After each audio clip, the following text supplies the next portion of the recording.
gods and goddesses. Welcome to the channel, the Lunar Family, the Lunar Priestess channel. My name is Ida, and here on this channel the topics that we speak about are spiritual guidance, astrology, law of attraction, tarot, and everyday life. Welcome. So today the subject that I wanted to talk about is the houses, and I wanted to talk a little bit about astrology. So I had gotten requests to do the topic on the houses in the tarot cards and also in astrology. So this is why I picked this subject today, because I got a special request. And I also wanted to talk about how it correlates with the elements of the zodiacs as well, and also with the moon signs. So let's start. So when we are dealing with the zodiac signs, and if your house is in astrology, it's on when you get your overall reading and you get your chart done, you get it's kind of like your birth chart is if you get it done in astrology. So it also affects your zodiac sign depending on what house lands in what planet of your zodiac sign. So, but right now what I want to first start doing is kind of doing a 101 of the houses.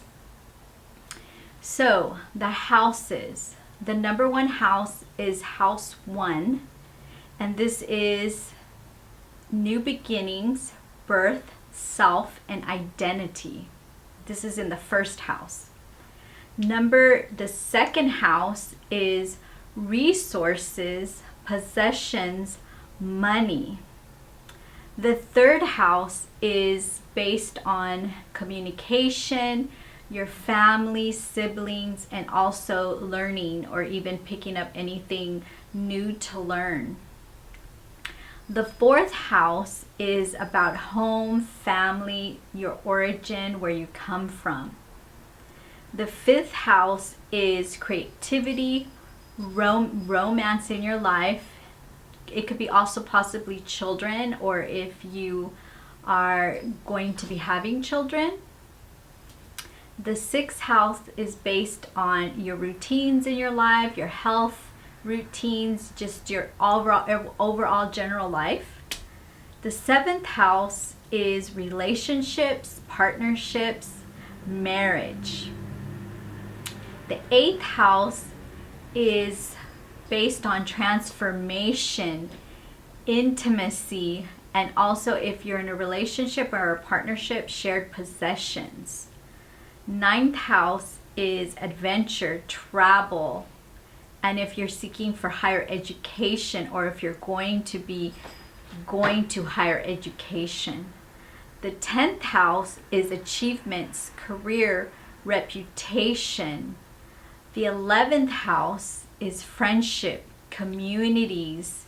If you're involved with a lot of communities in your social life.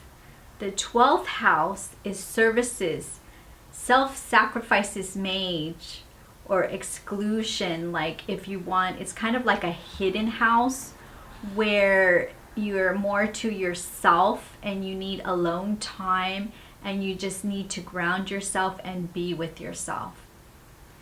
And then also I wanted to touch bases of just the elements of the zodiac signs. So we do have water, we have fire, earth, and air energies. And also I wanted to talk briefly about a little bit about tarot and just the basic sum of the basis of the tarot cards. We have the cups, which represents water. And our water signs is we have Pisces, we have Cancer, we have Scorpio. And the swords that represents in the tarots is an air sign, and we have Aquarius, we have Gemini, we have Libra. And the pentacles, it represents earth, Oh, let me backtrack a little bit with the sword signs. With air, it's communication, intellectual matters. So I wanted to talk a little bit also about tarot and just the basics of tarot and the zodiac signs. So I wanted to cover just basics on the basic tarot cards, which is the Rider die tarot cards. And I just wanted to go over the basis of the cards. Sorry, I just washed my hair and it's curly and it could get very flat on my head, so I'm just like doing a little bit of fluffing it up. So the tarot's cards, the basics, I wanted to go over the cups and the basis with the zodiac signs. So the cups represent water, and this is the signs of, we have the Pisces, we have Cancer, we have Scorpio, and this represents relationships, emotional issues. The swords is an air sign, and it relates to Aquarius. It relates to Gemini and Libra. And the pentacles represents earth, and these are all things that are material. And the earth signs, we have Capricorn, we have Taurus, we have Virgo. And with the wands, they represent fire, it's life. And this is the energies of Aries. We have Leo, and we have Sagittarius. And the wands, life's passions, creativity. So this is what I wanted to go over, just like a basis of tarot. And I also wanted to go over a little bit about the planets and what energies they bring out to the zodiac and astrology. So we have the planets, we have the sun, which is the central core of being, identity, life purpose. We have the moon, that's instinct, protection. Mercury is communication, learning. We have Venus, the planet of Venus, which is love, pleasure. We have Mars, which is assertion and action. We have Jupiter, that's growth and opportunity. We have Saturn, which is authority and maturity. We have Uranus, is change and liberation. We have Neptune, that's imagination, transcendence. We have Pluto, which is power and transformation. We have Chiron, which is healing and compassion. So when you get your tarot cards read, or when you're just listening to a tarot spread that's just a general reading, I wanted to put this out there just so a lot of people can kind of understand when they're getting their tarot read. And tarot is, it usually helps you with really understanding why you function a certain way. And I know the reason why I got very drawn to tarot is that it actually gives you, it's kind of like you getting a counseling session, but it's not really a counseling session, but it's kind of like a counseling session where if you have questions and you want to know a resource of what you should do, what you should not do, or what's in the upcoming, or you know, if you met somebody new, if you're going to relate to them or you're not going to relate to them, or you have, you know, something pertaining to your work, the energies in your work, or situations with your work, or your education, or even family, or just overall how you communicate with other people. This really helps to get to know you as a person, if you're an element of fire, water, earth, or air, and how you relate to another zodiac sign, which is a different element. If you guys mix or you guys mesh, it really helps you to really just get a general reading of tarot. So I'm going to leave it off on that subject, and if you guys want more topics on tarot, let me know. and I can cover more in depth. I'm going to be continuing doing the moon. So today I'm going to be talking a little bit more in depth about the moon phases, which are, there is 8 phases. I know I did a smaller series, but it was on the 4 phases. So I'm going to conclude the 4 phases, but I'm going to go a little bit more in depth about the moon phases. So whatever happens above happens below. So the first phase of the moon is the new moon. This is the beginning of a cycle. It's cleansing. So with this moon, you can request and bring in your intentions. Phase 2 is the waxing crescent. This is growing light, eliminates intentions. It also builds up for some of us that are more intuitive. If you want to get more intuitive, you need to do it on the phase 2 of the moon, which is the waxing crescent. This will really build up your intuitiveness. And also, if you get the labradorite, which I'm wearing right now, and I have it on my neck, and I have it on my ears, and I have it on my hand. So with labradorite and the moon, it really generates with the moon, and it helps you hear what you need to hear if you wear it on your ears, labradorite, because it is a moonstone, and it helps you protect your heart and protect from any negative energies when you are reading tarot, or just in general, if you're around certain situations that has a lot of negativity, you will not grasp that negative energy. And when you wear it on your hand, it gives you more creativity. So this is why I wear it all around. Phase 3 is the first quarter moon. It's strong light, brings focus to maximize intuitions. Phase 4 is the waxing gibbous. It increases excitement, energy. It brings in, nurtures hope and dreams into visible until the full moon.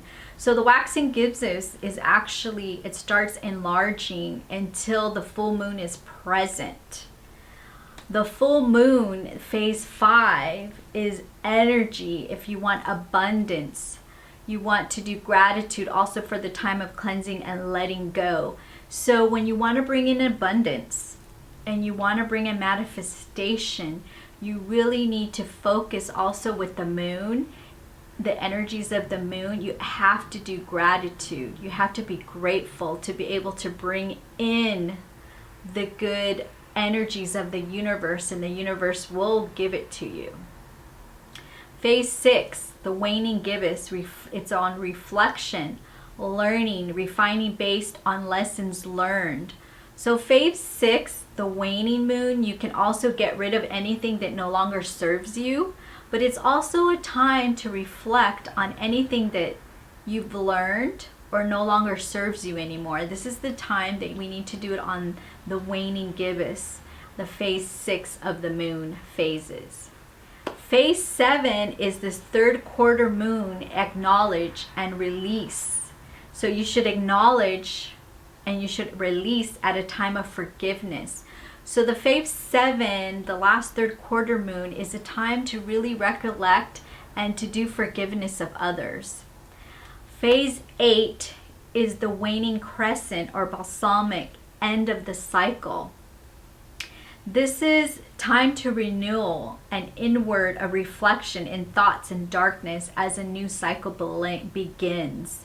So this is the waning crescent, the balsamic moon, is to begin a new cycle, which it begins. So if you want to start over and you just want to clear all the energies of the past, you do it on the waning crescent moon, and you can bring in new beginnings. So what I also want to talk about is a little bit about tarot and the moon, the major arcana and the moon. So I'm going to start off with the moon card. This card in tarot, with which I really love the moon, so I really wanted to do this. It caters more to the moon phases when you're reading tarot cards. So the moon card eliminates light, creates shadows, lighting of the path not fully seen. One depends on intuition and your subconscious to navigate. Be aware of the unknown, but also open to the light. The moon shines on all of you imagine in life. So I wanted to share this because I'm going to start integrating this more in my tarot readings. I'm going to start doing more of the major arcanas, but when it reflects to the moon phases. So I just wanted to let you guys know that I'm going to start doing, and it might be a little bit different on the standard tarot. I'm going to start integrating more of the moon. So the Fool, it is a new moon. You take a risk, you have fun, you feel the energy of something new about the beginning. View the world as the eyes of a child. The High Priestess is the crescent moon. It honors new beginnings, nurtures what's important, embraces the day by living fully intentionally. The Magician, the first quarter moon, creates a little magic. Make someone's dreams come true, no matter the size. Make them possible seem easy. Set a goal. The Wheel of Fortune, the Gibson moon. Grow yourself. Learn something new. Try a new activity. Meet new people. The Sun, it's the full moon. Acknowledge the abundance in your life. Show your beauty. Shine friendship. Warm light on others who need help. And we also have the Star, which is the waning Gibson moon. It says stop, breathe, take in your surroundings, reflect on lessons learned, take time to connect with others, offer help. Judgment, the last quarter moon, reflect on the past experience while considering future actions, attend to an unfinished business, follow the plan. The Hermit, the waning crescent, seek your inner wisdom, attend to your health, rest and let go. So I want to leave off on that note of the moon phases, and also with the moon and astrology. If you like this content, please like, subscribe, click on the notification bell, join the lunar family. Until my next video, bye my gods and goddesses.